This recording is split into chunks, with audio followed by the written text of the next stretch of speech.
Hello everyone. तो आज हम पढ़ने वाले हैं अकाउंटेंसी के कुछ बहुत इंपॉर्टेंट बेसिक टॉपिक्स। ठीक है, अगर आप अकाउंटिंग स्टूडेंट्स हैं या फिर आप अकाउंट्स के बारे में बिल्कुल भी रुचि रखते हैं, बिल्कुल भी इंटरेस्ट है आपको, तो आपको ये चीज़ें पता होनी चाहिए। आपकी डे टू डे लाइफ में भी आपको इन चीज़ों के बारे में पता होना चाहिए। तो first topic is about the profit, gain, loss, purchase and sales. तो आप प्रॉफिट से क्या समझते हैं? प्रॉफिट क्या है? It is the excess of total revenue over total expense for business enterprise for accounting period. Profit increase the investment of the owner. तो इससे आप क्या समझे? ये है कि प्रॉफिट क्या है? आपका जो टोटल रेवेन्यू है किसी भी बिजनेस का, किसी भी एंटरप्राइज का, ठीक है, किसी भी फर्म का, किसी भी कंपनी का, वो किससे ज़्यादा है? आपके टोटल एक्सपेंस से ज़्यादा है। यानी कि आपने जितना खर्च किया उससे ज़्यादा आपका क्या है? रेवेन्यू है। ठीक है, उससे ज़्यादा आपको मिला है। जितनी आपकी लागत है उससे ज़्यादा क्या है? आपको उस चीज़ से मिला है, वो हो गया आपका प्रॉफिट। अब गेन क्या है? गेन एक को हम गेन गेन को हम मॉनेटरी बेनिफिट कहते हैं। प्रॉफिट और advantage resulting from events of transaction which are in incidental to business such as sales of fixed assets. Gain क्या है? एक ऐसा मॉनेटरी बेनिफिट है जो एक इन इंसिडेंटल है, यानी कि हमें पता नहीं है कि कितना हमें किस चीज़ में प्रॉफिट होने वाला है। ठीक है, हम इसको प्रिडिक्ट नहीं कर सकते हैं, तो ये गेन, उसको हम गेन कहते हैं। जैसे कि मान लो आपने अपने कोई फिक्स्ड एसेट सेल करी, मान लो आपने अपनी बिल्डिंग बेची, कोई लैंड बेचा, कोई मशीन बेची। ठीक है, मशीन में तो खैर डेप्रिसिएशन कॉस्ट लग जाती है, तो वो साइड रखिए। जैसे कि आपने कोई लैंड बेची, इन्वेंट्री अपनी कोई बिल्डिंग बेची, ठीक है, कुछ भी बेचा। अब मान लो आपकी एक लैंड थी, उसकी टोटल कॉस्ट थी 12 लाख, बट आपने उसको बेचा कितने में? 14 लाख में। तो आपको जो 2 लाख का प्रॉफिट हुआ है वो आपका गेन है। क्योंकि ऐसा भी हो सकता था कि आप उस 12 लाख की प्रॉपर्टी को 16 लाख में बेच सकते थे, या फिर कोई एक ऐसा कोई कस्टमर मिलता आपको जो आपको उस लैंड के 16 लाख देता। तो वो बिल्कुल इन इंसिडेंशियल था और आपको इनप्रिडिक्टेबल था। आपको नहीं पता था कि उसकी कॉस्ट इतनी ज़्यादा तो आपको मिल सकती है और आपको इसमें 2 लाख का प्रॉफिट गेन हो सकता है। तो ये हो गया आपका गेन। अब लॉस क्या है? The term of convey two different meaning. First, it convey the result of the business for a period when total expense exceeds the total revenue. ठीक है, प्रॉफिट के अंदर क्या था? टोटल रेवेन्यू ज़्यादा होता है टोटल एक्सपेंस से। सेम उसका उल्टा लॉस में है। लॉस में है कि जो आपका टोटल रेवेन्यू है वो क्या होगा? कम होगा टोटल एक्सपेंस से। ठीक है, तो loss will be the total, what is loss? Like it is the total revenue is less than the total expense. like आपने like मान लो आपका टोटल रेवेन्यू है टू द फाइनेंशियल ईयर, आपका रेवेन्यू है 2 लाख मान लो, एंड आपका एक्सपेंस कितना हुआ है? टोटल एक्सपेंस, एक्सपेंडिचर कितना हुआ आपका पूरे बिजनेस एंटरप्राइज सब चीज़ का 2,40,000। तो जो आपका 40,000 है वो आपका लॉस है। क्यों? क्योंकि आपने ज़्यादा लगा दिया अपने बिजनेस में और आपको मिला कम। ठीक है, तो ये हो गया आपका लॉस। अब सेकंड, हम किस फैक्टर में हम इसको डिस्क्राइब करते हैं लॉस को? 2 तरीके, एक तो ये है, दूसरा ये है कि loss due to fire, theft, accident etcetera. It is noted that the loss differ from expenses. Expenses are incurred to generate revenue whereas losses do not. ठीक है, अब आपका जो लॉस है वो रेवेन्यू से जनरेट हो रहा है, रेवेन्यू से आपको पता चल रहा है आपका लॉस क्या हो रहा है। ठीक है, लेकिन जो एक्सपेंस है वो क्या है? वो incorrect to generate revenue whereas loss do not. Loss का आपको पता नहीं चलता। For example, the theft of an asset is a loss but depreciation is an expense. ठीक है, अब आपकी कोई चीज़ किसी ने चुरा ली तो वो आपका एक लॉस है। लेकिन आपकी कोई गाड़ी है, मान लो आपने गाड़ी ली, जैसे ही शोरूम से गाड़ी बाहर आती है ना, उसके अंदर डेप्रिसिएशन कॉस्ट लगने स्टार्ट हो जाती है। पर डे के हिसाब से उसमें डेप्रिसिएशन डिडक्ट होता है। तो इसलिए जब आप गाड़ी खरीदते हैं, मान लो आपने 10 लाख की गाड़ी खरीदी, अब जब आप उसे बेचने जाओगे ना तो वो डेप्रिशिएट होकर उसकी वैल्यू डेप्रिशिएशन मतलब कि उसकी वैल्यू कम होते होते, डेप्रिशिएशन होते होते उसकी वैल्यू, अगर आप 4 साल बाद बेच रहे हैं तो मे बी वो 2 लाख, 3 लाख, 4 लाख इतने की बिकेगी as per the customer need and satisfaction. तो वो हो गई आपकी डेप्रिसिएशन कॉस्ट, वो अलग चीज़ है। बट लॉस में क्या है? आपको नहीं पता है ना, आपके हाथ में, मान लो आप आजकल जैसे हर किसी के हाथ में आईफोन है, ठीक है, हर किसी के हाथ में, तो आपके पास आईफोन है, आप ऐसे मजे में मार्केट में जा रहे हैं, आपके हाथ से किसी ने चुरा लिया, आईफोन चुरा लिया, ठीक है, तो आपका एक लॉस है ना। तो वैसे इन्वेंट्री में है कि मान लो एक बहुत बड़ी फैक्ट्री है, वहाँ पे बहुत सारा काम हो रहा है, बट एकदम से आग लग जाती है वहाँ पे। जैसे अभी रिसेंटली आई थिंक दिल्ली में किसी बिल्डिंग में आग लगी थी, तो वहाँ पे कितना सारा लॉस हुआ होगा उस बिल्डिंग का जो ओनर है या फिर जो लोग हैं वहाँ पे रहने वाले। ये एक ऐसी कॉस्ट है जो हम प्रिडिक्ट नहीं कर सकते, अनफोर्सिन सिचुएशन में कभी भी आ सकती है, ठीक है। अब आपका आता है परचेज। नेक्स्ट टर्म परचेज क्या होता है? The term purchase is used only for the purchase of goods in which the business deals. In the case of manufacturing concern, goods means acquiring of raw material for the purpose of conversion into finished product and then sale. In the case of trading concern, goods are those things which are purchased and resale. In both cases the purpose of to make the profit it's resale, ठीक है। तो इससे आप क्या समझ रहे हैं? Purchase आपका एक ऐसा टर्म है जिसको हम यूज़ करते हैं किसी भी गुड्स को खरीदने का, ठीक है। मान लो आपका मैन्युफैक्चरिंग बिजनेस है, तो आप रॉ मटेरियल खरीद रहे हैं, ठीक है। रॉ मटेरियल खरीद रहे हैं ताकि आप उस गुड को फर्दर प्रोड्यूस करें और उसको फर्दर आप क्या करें? सेल्स करें। कहाँ पे? मार्केट में। तो ये आपका क्या है? परचेज है। और सेकेंड टर्म क्या है? मान लो आपका कौन सा बिजनेस है? आपका बिजनेस है ट्रेडिंग, मतलब आप डीलर हैं या फिर आप ट्रेडर हैं, तो आप क्या कर रहे हैं? आप फिनिश्ड गुड खरीद रहे हैं, उस फिनिश्ड गुड को खरीद के फर्दर सेल कर रहे हैं, यानी कि रीसेल कर रहे हैं। मान लो आपने 5 रुपये की पेन खरीदी, 5 रुपये की पेन का आपने बहुत सारा बंडल खरीदा, ठीक है। अब आप अपनी क्लास में जाके हर बच्चे को उस पेन को 10 रुपये में बेच रहे हैं, ठीक है। तो ये क्या है? एक तरीके की परचेज, आपने परचेज किया फर्दर रीसेल के लिए। तो ये आपका परचेजिंग 2 टर्म्स में होती है, trading and manufacturing. Manufacturing for to produce to like convert it into finished good, and for the traders it is like to purchase the goods to resell it, ठीक है। अब है परचेज रिटर्न। परचेज रिटर्न से आप क्या समझते हैं? When purchase goods are return in the supplier these are known as purchase return. Such returns are also termed as return outward. अब हम रिटर्न, ये याद रखना, रिटर्न आउटवर्ड हम किसे कहते हैं? परचेज रिटर्न को कहते हैं। अभी आप सेल्स और सेल्स रिटर्न भी पढ़ेंगे तो आपको पता चलेगा उसको क्या कहते हैं। इन दोनों चीज़ों को डिफ्रेंशिएट करना और ध्यान रखना, ठीक है।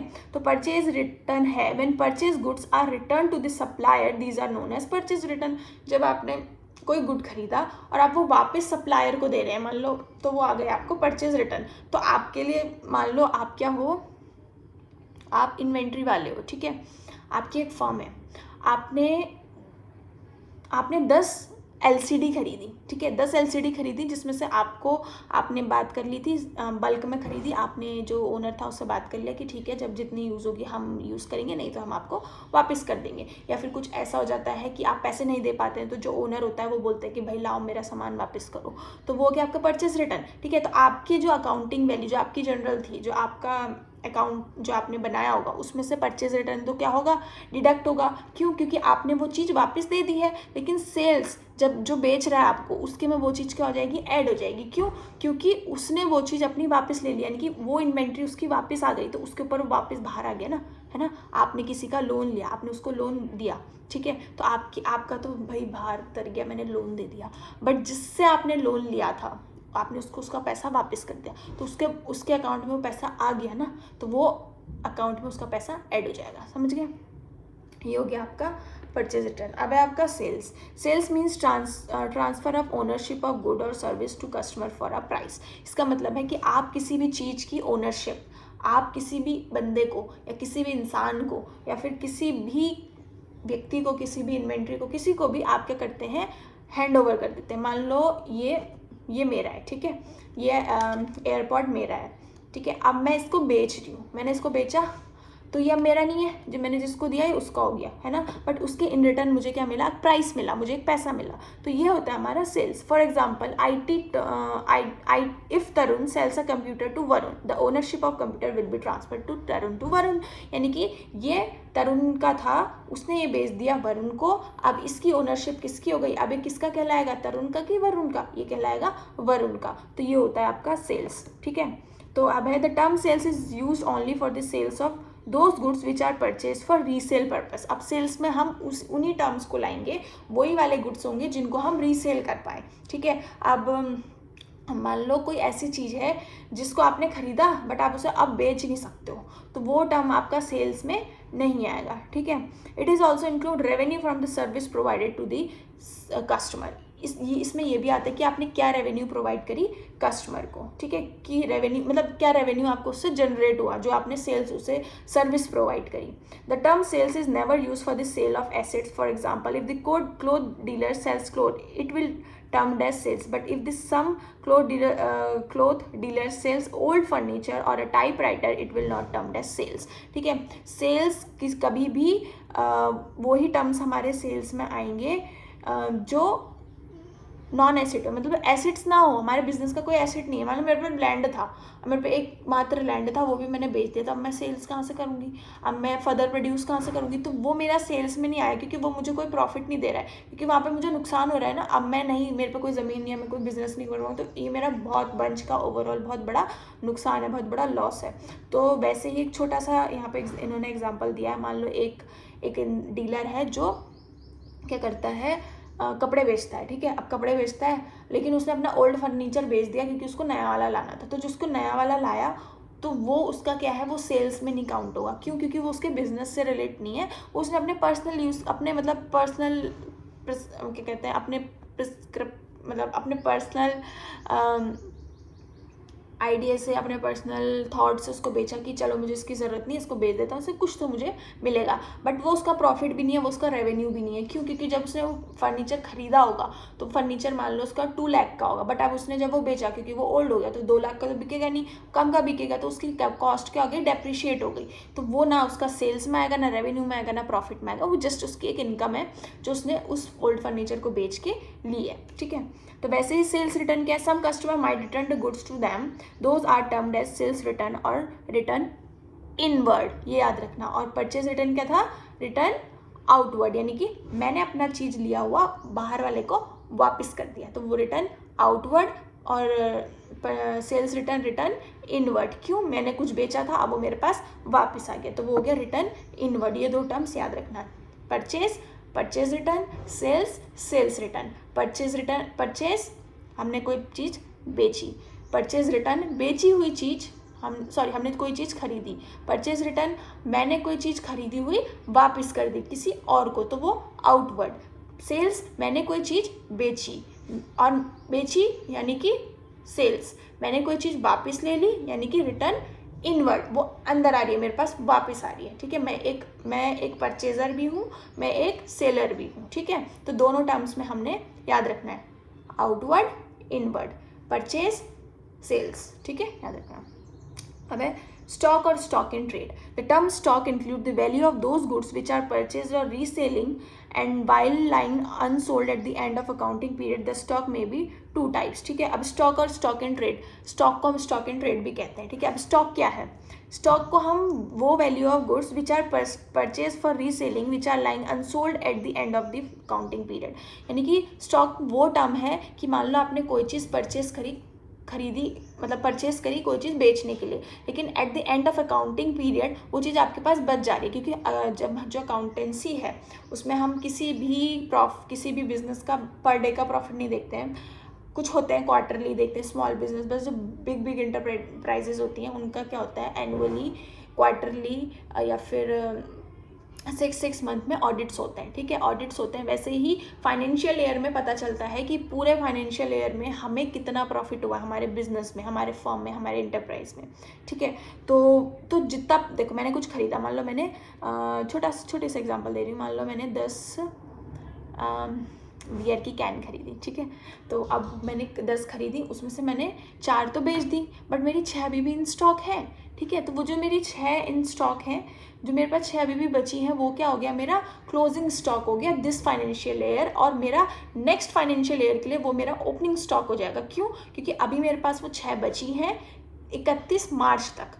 1 अप्रैल को मैं उस 31 मार्च वाली चीज़ को 1 अप्रैल में ओपनिंग स्टॉक में दिखा दूंगी कि अब मेरा जो नेक्स्ट फाइनेंशियल ईयर की जो स्टार्टिंग है, अब मेरे पास 6 कैन्स बची हैं, अभी भी बची हैं, अब फर्दर फिर मैं अपना आगे बिजनेस करूंगी। तो वैसे ही 2 तरीके के स्टॉक्स होते हैं, ठीक है, closing stock and opening stock. Opening stock क्या होता है? The term opening stock means the value of lying unsold at the beginning of the accounting period, where the term closing stock means the value of lying unsold at the end of accounting period. ये मैंने आपको समझा दिया कि opening stock में हो गया कि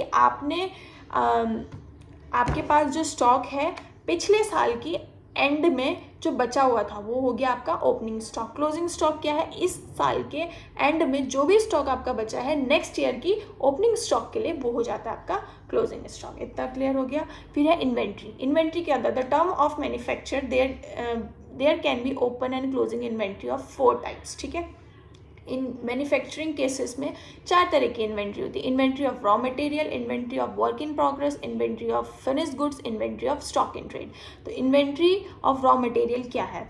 It include inventory of raw material, purchase of using them in the product manufacture but till lying unused. For example, the value of cotton in case of cloth mills is the inventory of raw material, ठीक है। ये हो गया कि आपने कोई raw material खरीदा और बट वो अभी भी अनयूज्ड है, यानी कि आपने स्टॉक में रख लिया, बट ज़रूरी नहीं है कि आपने इस साल खरीदा तो इस साल ही ख़त्म करना है, नहीं, आपने नेक्स्ट ईयर के लिए भी आपके पास वो बचा है, तो वो आपकी इन्वेंट्री है। अब inventory of work in progress, it is also terms is inventory of partly finished goods. It means goods in the semi finished form, such as need of further process in converting into finished goods. For the valuation of work in progress, the value of raw material used in it, the cost of labor, power, fuel, other expenses, and proportionate basis are included. In the case of cloth mill, the value of thread and the unfinished clothes will be inventory of the work in progress, ठीक है। तो inventory of work in progress यानी कि वो good जो हमने raw material से बनाया लेकिन अभी भी वो फिनिश्ड गुड में कन्वर्ट नहीं हुआ है, अभी भी उसमें बहुत काम बाकी है एक फिनिश्ड प्रोडक्ट बनने के लिए। मान लो आपकी क्लोथिंग इन्वेंट्री है, आपने रॉ मटेरियल कॉटन खरीदा, कॉटन से आपने एक पर्टिकुलर थ्रेड बनाया, बट वो जो थ्रेड बनाया वो वर्क इन प्रोग्रेस है, ठीक है। अभी उस थ्रेड से कोई कपड़ा नहीं बनाया, कोई कपड़ा सिला नहीं है, तो वो आपका क्या हो गया? Inventory of work in progress. Then है inventory of finished goods. Finished goods, finished का मतलब खत्म, ठीक है, खत्म, टाटा बाय बाय, ये हो गया। It include the inventory of those goods which have been completely processed and are ready to sell but are lying unsold at the end of accounting period. In the case of cloth mill, the value of finished goods will be the value of inventory of finished goods. तो inventory finished goods का मतलब वो है वो goods जो हमारे पास पूरी completely process हो गए हैं, हमारे पास रखे हैं, बट अभी भी वो क्या है? हमारे स्टॉक में रखा है क्योंकि वो बिका नहीं है। तो इन्वेंट्री का मतलब यही हो गया कि कोई भी चीज़ हमारे स्टॉक में रखी है। इन्वेंट्री के बहुत से as a manufacturing owner business, और मैं अगर मैन्युफैक्चरर हूँ तो मेरे 4 तरीके हैं। एक है raw material, work in progress, finished goods. Last inventory stock in trade. In include the value of those goods which are purchased for reselling, यानी कि वो गुड्स जो मैंने अपनी इन्वेंट्री में अपने पास इकट्ठे रखे हैं फर्दर बेचने के लिए, यानी कि फिनिश्ड गुड्स मैंने रखे हैं। मान लो मेरी एक दुकान है क्लोथिंग, ठीक है, मेरा एक क्लोथिंग हाउस है, दुकान है मेरी क्लोथ्स की। अब मैं क्या कर रही हूँ? फिनिश गुड्स खरीद रही हूँ ना, मैं रॉ मटेरियल तो नहीं ला रही हूँ, मैं अपने पास तो नहीं बना रही हूँ, फिर मैं उनको बेच तो नहीं रही हूँ ना मार्केट में। मैं क्या कर रही हूँ? फिनिश गुड्स ला रही हूँ और उन फिनिश गुड्स को फर्दर रीसेल कर रही हूँ, तो वो मेरा हो गया inventory of stock in trade. अब हम क्लोजिंग इन्वेंट्री कैसे कैलकुलेट करते हैं? To ascertain the value of closing inventory, a complete list of all items in the godown together with the quantities is prepared. Also, the separate list should be prepared. The raw material, semi-finished goods, and stock in trade. Closing inventory हम कैसे calculate करते हैं? एक जगह पे आपने क्या करना है? सारी वैल्यू लिखनी है, कंप्लीट लिस्ट जो भी आपके पास, भले ही वो आपका रॉ मटेरियल है कुछ भी हो, और एक तरफ आपको क्या कर दे टुगेदर सबकी क्वांटिटी लिख देनी है यहाँ पे एक तरफ, और एक तरफ आपने क्या रखना है? सारे लिस्ट बना लेनी है, प्रिपेयर्ड रॉ मटेरियल कितने हैं, सेमी फिनिश कितने हैं, फिनिश गुड कितने हैं। Care should be taken that the following goods are not be included in the list of inventory. Inventory के लिस्ट में क्या चीज़ नहीं आएगी? Goods which have been sold but remain undelivered, यानी कि वो गुड्स जो आपने बेच दिए लेकिन वो अभी तक उनके पास नहीं पहुंचे हैं। यानी कि होता है ना ऑनलाइन में आपका डिलीवर वहाँ से दिखता है कि शिप हो गया, डिलीवर हो गया, बट वो किसी और एड्रेस में चली गया, तो अब उन्होंने ऑनलाइन पेमेंट किया तो उसको तो पैसा मिल जाएगा, बट अगर उसने ऑनलाइन पेमेंट नहीं किया, कैश इन हैंड है, तो वो भी कुछ ऐसा होता है ना कि खो गया, आपने बेचा लेकिन वो डिलीवर नहीं हुआ अभी तक, या कुछ भी ऐसी चीज़, तो वो फिर है goods purchase and receive but have not been recorded in the purchase book. कभी कभी ये ओमिशन हो जाता है। ओमिशन मतलब कोई ऐसी रिकॉर्ड ट्रांजैक्शन जो हम रिकॉर्ड करना भूल जाते हैं। मैंने कोई चीज़ खरीदी, या फिर ठीक है, जो कोई चीज़ खरीदी, purchase and receive but have not been recorded in the purchase. हाँ, मैंने कोई चीज़ खरीदी बट मैं अपनी ना परचेज बुक में उसको लिखना भूल गई कि मैंने ये भी खरीदा था, ठीक है, वो भूल गई, वो हो गया हमारा, ये नहीं आएगा आपका इन द लिस्ट ऑफ इन्वेंट्री के अंदर नहीं आया, क्योंकि मैंने जब उसे लिखा ही नहीं तो वो क्या हो गया? अनकाउंटेबल हो गया, उसको तो काउंट किया ही नहीं। फिर है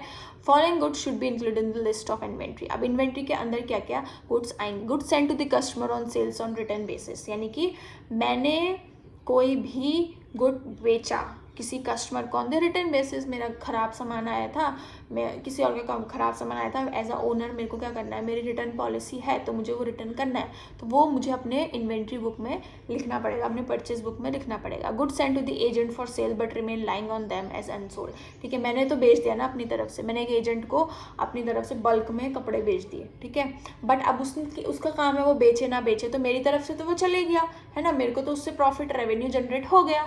तो ये वाली चीज़ें किस में आएंगी, आपकी क्लोजिंग इन्वेंट्री में आएगी। ठीक है, ये है क्लोजिंग इन्वेंट्री कि आप किस तरह से क्लोजिंग इन्वेंट्री को कैलकुलेट कर रहे हैं। क्योंकि देखो अनडिलीवर्ड गुड तो इसलिए नहीं आएगा क्योंकि अभी वो पहुंचा नहीं है ना, अभी वो रास्ते में, अभी वो इन ट्रांजिट है, तो वो नहीं आएगा। अब कोई ऐसी चीज़ जो आपने बेच दी है लेकिन आपने अभी तक परचेज बुक में रिकॉर्ड नहीं की है, तो वो भी क्लोजिंग में नहीं आएगा क्योंकि अब वो तो आपने रिकॉर्ड किया ही नहीं है। आएगा क्या, आएगा ये कि कोई चीज़ आपने कस्टमर को दी और send to the customer on sale और रिटर्न बेसिस। ठीक है, आपने कस्टमर को बेच दी तो वो आ जाएगा क्योंकि उसमें आपका रेवेन्यू जनरेट हो गया है। और कोई चीज़ ऐसी जो आपने बेची है लेकिन अभी वो क्या है, बेच दी है बट वो अनसोल्ड है किसी एजेंट के पास, तो उसका काम है भाई वो जाने। ठीक है, तो वो भी आ जाएगा। It should always keep in mind that inventory is value at cost price और realisable value which ever is less. हमेशा ये ध्यान में रखना, जो इन्वेंट्री की जो वैल्यू है, हमेशा ध्यान रखना, inventory is the value at cost price. Inventory किस में वैल्यू की जाती है, कॉस्ट प्राइस में या फिर realisable value which ever is less, जो भी वट एवर इज लाइक जो भी कम होगी, अगर उसकी कॉस्ट प्राइस कम है या फिर उसकी रियलाइजेबल वैल्यू कम है तो वो इन्वेंट्री में आती है। अब है different between stock and inventory. तो आप स्टॉक एंड इन्वेंट्री से क्या समझते हैं, ठीक है, इसमें तो बहुत बड़े बड़े टॉपिक हैं, तो आज की वीडियो में क्या कहते हो सारा कवर कर दिया जाए। ठीक है, सब कर देते हैं शॉर्ट नोट में।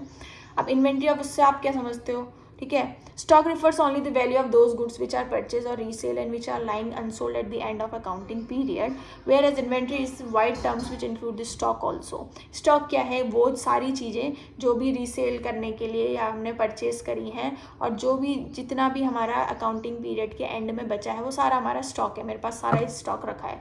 लेकिन इन्वेंट्री क्या है, इन्वेंट्री एक बहुत बड़ा टर्म है जिसके अंदर स्टॉक भी आता है, यानी कि जो स्टॉक का बाप है ना वो इन्वेंट्री है। ठीक है, यानी कि इन्वेंट्री एक बहुत ही बड़ा टर्म है in terms of, in comparison to stock. Stock बच्चा है इन्वेंट्री का। ठीक है, thus the inventory includes the following. Inventory के अंदर क्या क्या आता है, इन्वेंट्री ऑफ रॉ मटेरियल जैसे हमने ऊपर पढ़ा था, inventory of semi finish goods, inventory of finish goods, inventory of stock. ठीक है, रॉ मटेरियल, मेरे पास रॉ मटेरियल का बल्क बंडल रखा है, मेरे पास सेमी फिनिश गुड्स का बल्क बंडल रखा है, मेरे पास फिनिश गुड्स का बल्क बंडल रखा है। अब इन सब चीज़ों का क्या है, मेरे पास स्टॉक है, तो ये इसलिए कहता है lender of the last resort, और we can say that the stock is a son of inventory और inventory is the father of stock in the normal terms. I'm just telling you, but do not write it on your paper में ऐसा मत लिख के आ जाना। Trade receivable refers the amount received on the account of sales of goods or service rendered by the company in the normal course of business. Trade receivable ये है कोई सामान आपने बेचा और उसको बेचने के बाद आपको जो भी मिला वो क्या हो गया, आपका ट्रेड रिसीवेबल हो गया, रिसीव कर दिया, आपको पैसा मिला, आपको इनकम हुई, आपको रेवेन्यू जनरेट हुआ। ठीक है, ट्रेड रिसीवेबल में दो आते हैं, डेटर्स एंड बिल्स रिसीवेबल। ठीक है, आपकी स्पेलिंग होगी DEBTORS, आप इसको डेप्टर्स मत पढ़ना, ये होता है आपका डेटर्स। ठीक है, debtors and bills receivable. Debtors क्या होते हैं, the term debtors represent those person और firms to whom goods have been sold और service rendered on credit and payment has not been received from them. ठीक है, debtors वो होते हैं कि आपने उनको कोई चीज़ बेच दी है, ठीक है, आपने उनको कोई चीज़ बेच दी है बट आपको उस चीज़ का पैसा अभी मिला नहीं, आपने उनको उधार में कुछ बेचा है। ठीक है, तो डेट में आपने उसको कुछ बेचा है तो वो हो गए आपके डेटर्स। ठीक है, ट्रेड रिसीवेबल यानी कि अभी नहीं मिला है बट आपको मिलेगा, वो आपकी एक क्या है, फ्यूचर इनकम है। ठीक है, फिर है they still own some amount of business, for example if good 50,000 in the sold of Mohan and on credit, we will continue to remain the debt of the business as long as he does not make the full payment. ठीक है, तो वो जब तक वो पूरी payment नहीं कर देता वो तब तक क्या रहेगा, कंपनी के लिए एक डेट रहेगा। ठीक है, bills receivable, the bill of exchange become bills receivable for the person who drawer and get it back after the acceptance from the drawee. The bill receivable is an accounting term for bills to exchange draw and debtors received by the way of endorsement from them. The amount is specified in such as bills bill is receivable at the future date. ठीक है, bills receivable क्या है, bill of exchange become bill receivable, यानी कि किसी भी bill का exchange हो रहा है वो आपका बिल्स रिसीवेबल है from the person who dryer and get back after the acceptance of ड्रॉई। Dryer और ड्रॉई क्या होते हैं? ड्रॉयर वो होता है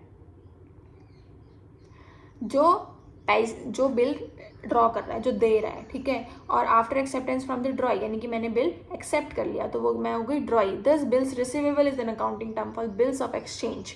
बिल्स ऑफ एक्सचेंज में बिल्स रिसीवेबल क्या है? एक अकाउंटिंग टर्म है ऑन डेटर्स और receive the way of endorsement from them, यानी कि मैंने आपको बिल बना के दे रही हूँ ना, मैंने आपको बिल बना के दिया है तो वो एक बिल क्या है? आपका एक प्रूफ है कि मैंने आपको इतने का सामान दिया है, आपको इतना पैसा देना है। ठीक है, ट्रेड पेबल्स क्या है? Trade payables are the amount payable on the account of good purchase और service taken in the normal course of business. ठीक है, ट्रेड पेबल्स यानी कि आपने कोई चीज़ खरीदी, कोई चीज़ खरीदने पर आपने उस चीज़ का पैसा देना है ना, trading due to normal course of business, तो वो हो गया आपके ट्रेड पेबल्स में। आपके दो आते हैं, क्रेडिटर्स और बिल्स रिसीवेबल। यहाँ पे डिफरेंस जानना, वहाँ पे क्या था? डेटर्स में ट्रेड रिसीवेबल में दो आते हैं, डेटर्स और बिल्स रिसीवेबल। वैसे ही creditors, trade payables, trade receivable में आपके आते हैं डेटर्स और बिल्स रिसीवेबल। वैसे ही ट्रेड पेबल्स में आते हैं आपके क्रेडिटर्स और bills payable. Creditors, the term creditors represent those person और firms from whom goods have been purchase और service produce credit and payment has not been made of them.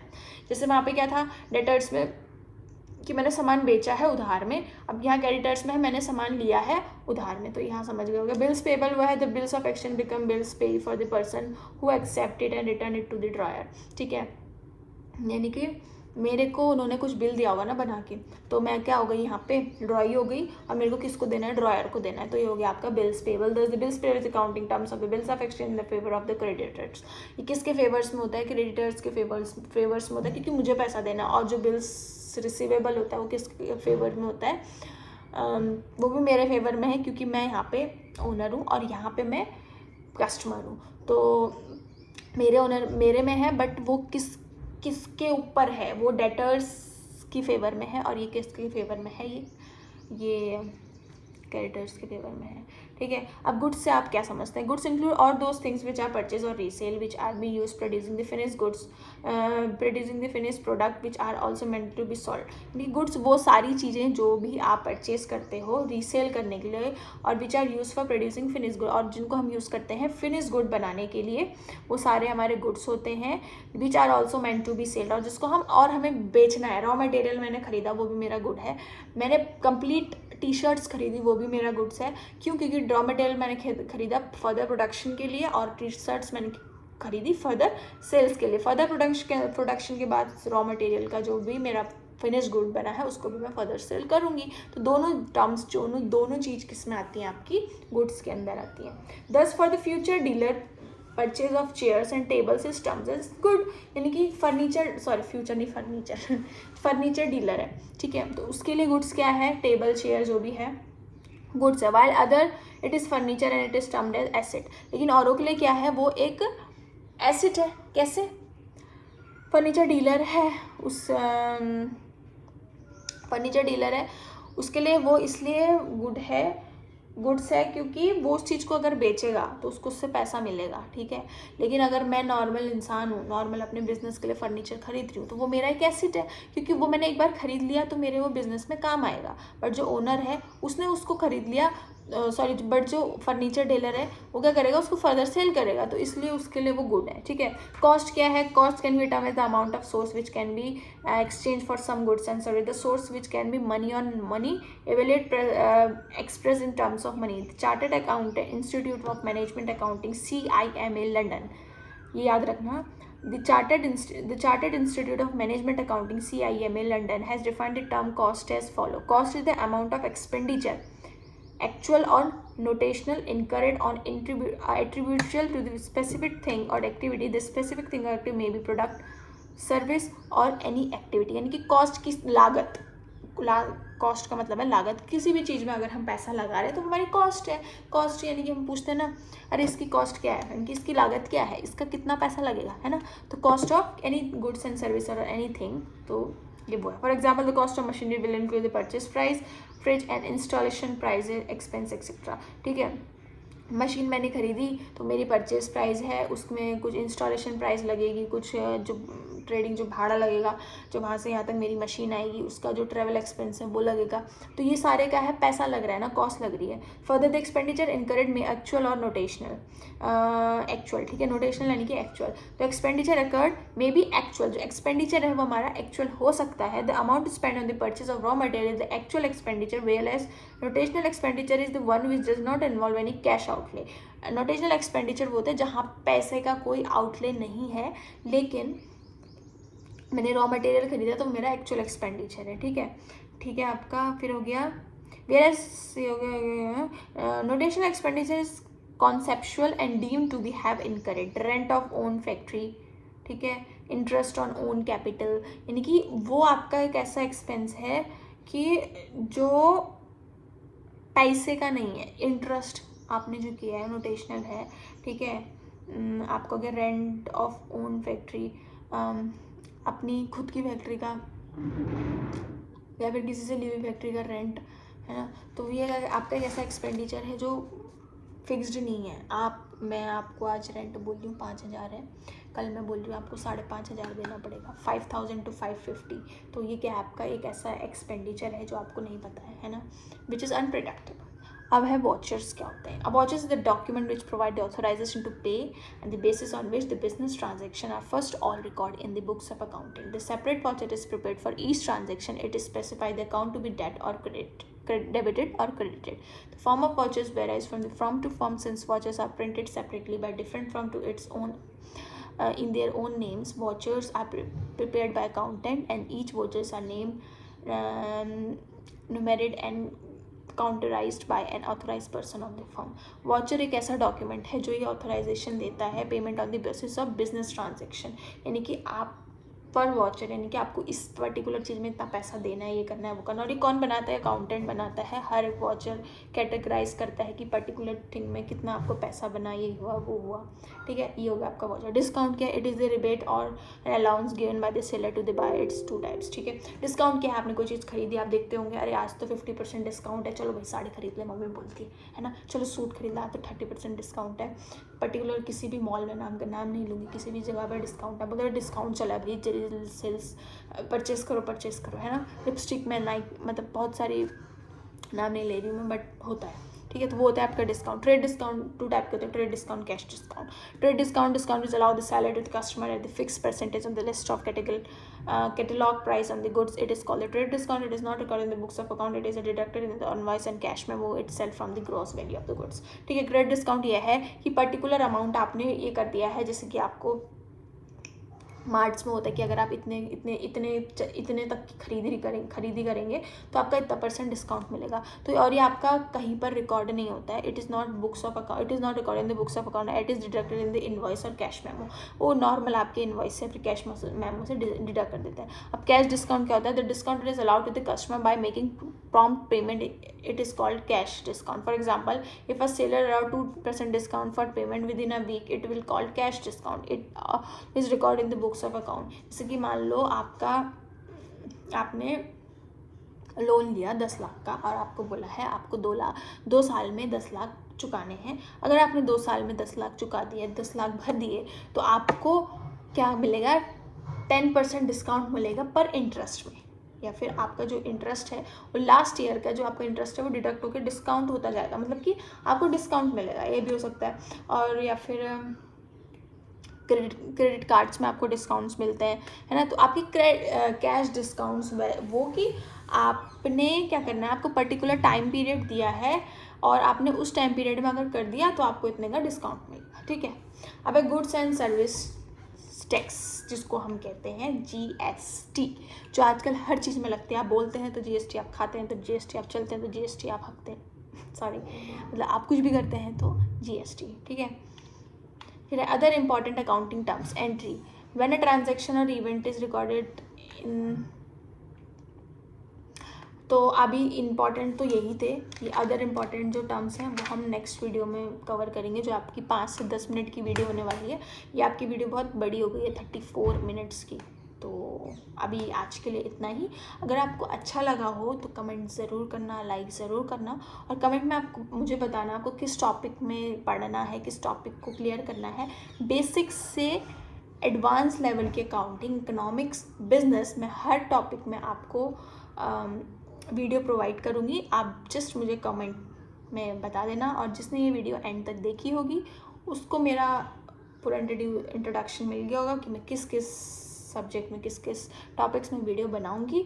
तो आपके लिए आज के लिए इतना ही। Thank you. और यहाँ तक अगर आप आए हैं तो please like, share and subscribe my channel, और मैं आपके लिए ऐसे ही अच्छी अच्छी वीडियोस लाते रहूँगी। Thank you, bye bye.